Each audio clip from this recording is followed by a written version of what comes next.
আগামীকাল জ্বালানি এই গাড়ি অটো গাড়ি এটা চালা থানা পর্যন্ত নেওয়া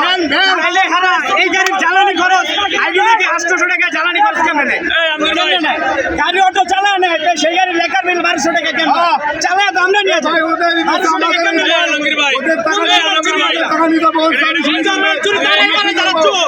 আমরা